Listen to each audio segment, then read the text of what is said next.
दोस्तों, तो इस वीडियो में बात करेंगे एक और अपकमिंग आईपीओ के बारे में। तो ये आईपीओ है साई स्वामी मेटल्स एंड एलॉयज का आईपीओ। तो चलिए जानते हैं कि कंपनी क्या काम करती है, कंपनी के फाइनेंशियल कैसे हैं, ग्रे मार्केट में इसका प्रीमियम किस प्राइस के ऊपर ट्रेड कर रहा है और इस आईपीओ में आगे अप्लाई करना है या फिर नहीं करना है। तो चलिए वीडियो को शुरू करते हैं। लेकिन इससे पहले कि मैं वीडियो को शुरू करूँ, अगर आप इस चैनल पर पहली बार विजिट कर रहे हैं या फिर आपने चैनल अब तक सब्सक्राइब नहीं किया है तो चैनल को सब्सक्राइब कर लें और वीडियो को भी लाइक कर दें। तो सबसे पहले आईपीओ के डिटेल्स की बात करें तो आईपीओ 30 अप्रैल यानी कि मंगलवार से ओपन होने वाला है और ये 3 मई को क्लोज होगा। फेस वैल्यू 10 रुपये पर शेयर है, बुकिंग प्राइस 60 रुपीज़ है और 2000 शेयर्स का लॉट है।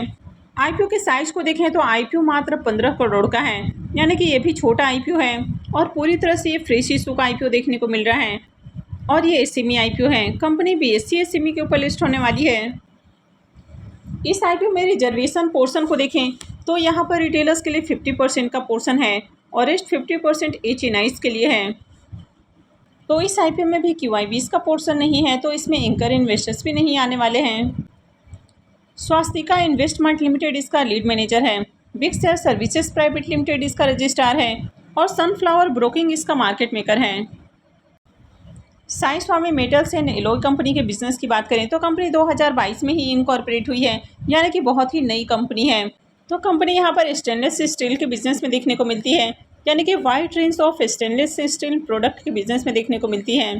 तो कंपनी यहाँ पर कई तरह के प्रोडक्ट ऑफर करती है, तो इसमें आपको किचन वेयर से लेके और भी जो दूसरे प्रोडक्ट हैं वो भी देखने को मिल जाते हैं। तो किचन वेयर में बात करें तो इसमें आपको डिनर सीट, कैसरोल, मल्टी कढ़ाई, वाटर बोतल, stainless steel sheets, stainless steel circles और भी जो कई सारे जो स्टील के बर्तन होते हैं जो कि किचन में यूज किए जाते हैं, तो काफ़ी सारे यहाँ पर कंपनी प्रोडक्ट बनाती है। तो ये जो कंपनी है ये भी गुजरात की कंपनी है।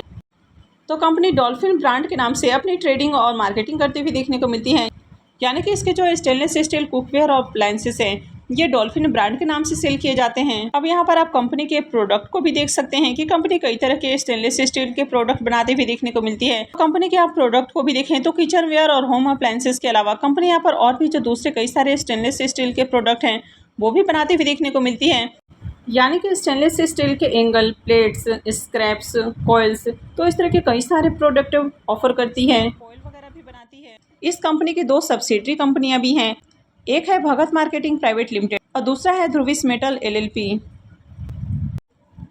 31 दिसंबर 2023 तक देखें तो इस कंपनी के आपको 6 डिस्ट्रीब्यूटर्स देखने को मिल जाते हैं।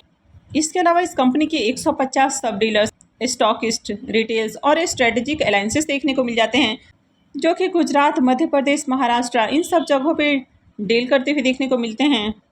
तो यहाँ पर भी देखें तो कंपनी का जो बिजनेस है वो आपको बढ़िया देखने को मिल रहा है। अब इस कंपनी के भी फाइनेंशियल को देखें तो यहाँ पर भी आपको फाइनेंशियल 23 का कंप्लीट फाइनेंशियल देखने को मिलता है। इसके अलावा फाइनेंशियल 24 के 3 क्वार्टर का फाइनेंशियल देखने को मिल जाता है। तो कंपनी के एसेट को देखें तो एसेट के अंदर ग्रोथ है, कंपनी के रेवेन्यू के अंदर भी ग्रोथ आपको देखने को मिल रही है। कंपनी के प्रॉफिट आफ्टर टैक्स को देखें तो फाइनेंशियल 23 में कंपनी 3,83,000 का प्रॉफिट बना रही है, वहीं पर फाइनेंशियल 24 के अंदर देखें तो 179 करोड़ से ज़्यादा का प्रॉफिट है। तो प्रॉफिट के अंदर भी जंप देखने को मिल रही है। कंपनी के नेटवर्थ को देखें तो यहाँ पर भी ग्रोथ है और कंपनी के रिजर्व भी बढ़ते हुए देखने को मिले हैं, लेकिन साथ में कंपनी के डेट भी इंक्रीज हुए हैं और अभी कंपनी के ऊपर 743 लाख का डेट है, यानी कि करीब 7.5 करोड़ के अराउंड आपको डेट देखने को मिल रहा है। तो अगर कंपनी के ओवरऑल फाइनेंशियल की बात करें तो आपने देखा कि कंपनी काफ़ी नई है, 2022 के अंदर ही मार्केट में इनकॉर्पोरेट हुई है और यहाँ पर मात्र 1.25 सालों के ही फाइनेंशियल हैं, तो इससे आपको ज़्यादा आइडिया नहीं लगता है। ओवरऑल जो फाइनेंशियल यहाँ पर दिखाए गए हैं वो फाइनेंशियल आपको अट्रैक्टिव देखने को मिलते हैं, लेकिन इसमें भी देखें तो कंपनी के ऊपर डेट आपको काफ़ी हेवी देखने को मिल रहा है, तो ये भी इसमें एक नेगेटिव पॉइंट हो जाता है। अब इस आईपीओ के अगर पी मल्टीपल को देखें तो आईपीओ का जो पी मल्टीपल है वो 11.35 का देखने को मिल रहा है। तो कंपनी बहुत ज़्यादा ओवर वैल्यूड प्राइस के ऊपर आती हुई देखने को नहीं मिली है। तो चलिए इसको इसकी पीयर से भी कंपेयर करके देख लेते हैं। तो इस कंपनी के अगर पी मल्टीपल को देखें तो ये 11.34 का देखने को मिलता है, वहीं अगर प्रेस्टीज लिमिटेड के पी मल्टीपल को देखें तो 60.51 का देखने को मिल रहा है। तो प्रेस्टीज लिमिटेड के मुकाबले देखें तो कंपनी का प्राइस आपको सस्ता देखने को मिल रहा है, लेकिन कंपनी बहुत ज़्यादा सस्ते प्राइस के ऊपर भी आती हुई देखने को नहीं मिली है। तो यहाँ पर भी फुल्ली प्राइस के ऊपर कंपनी अपना आईपीओ लाते हुए देखने को मिल रही है। अब इस आईपीओ के ऑब्जेक्टिव की बात करें कि कंपनी आईपीओ से जो फंड रेज करने वाली है तो उसका यूज कहाँ करने वाली है, तो सबसे पहला यूज हो जाता है incremental working capital requirements, second हो जाता है इन्वेस्टमेंट इन सब्सिडरी कंपनी, थर्ड हो जाता है परचेज ऑफ मशीनरीज और फोर्थ हो जाता है जनरल कॉर्पोरेट पर्पस।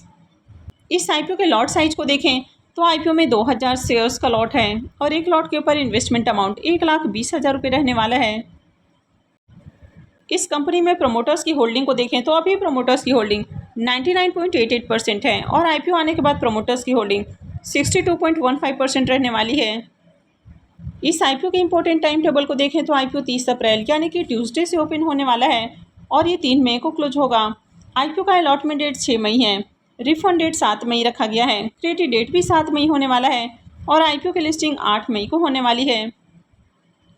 तो चलिए अब इसके प्रीमियम को भी देख लेते हैं कि इसका प्रीमियम किस प्राइस के ऊपर ट्रेड कर रहा है और आगे इस आईपीओ में अप्लाई करना है या फिर नहीं करना है। साई स्वामी मेटल्स आईपीओ के प्रीमियम को देखें तो इसका प्रीमियम 14 रुपये के ऊपर ट्रेड कर रहा है और आईपीओ में 2000 शेयर्स का लॉट है। इसका मतलब है कि आईपीओ से करीब 28,000 रुपये का प्रॉफिट हो सकता है।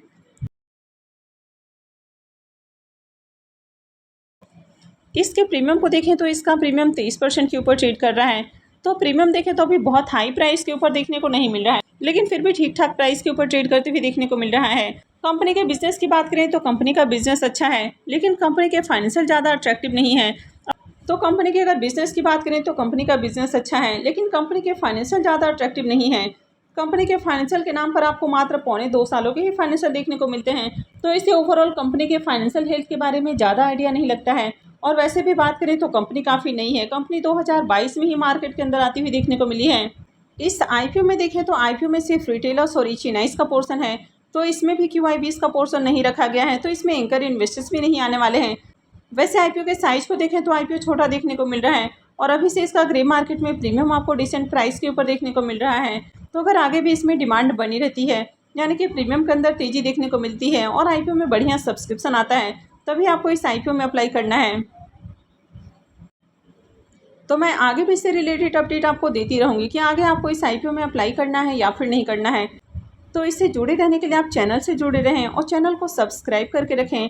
और अगर आपने इस वीडियो को अब तक लाइक नहीं किया है तो वीडियो को भी लाइक कर दें और वीडियो को अंत तक देखने के लिए आप सबका बहुत बहुत धन्यवाद।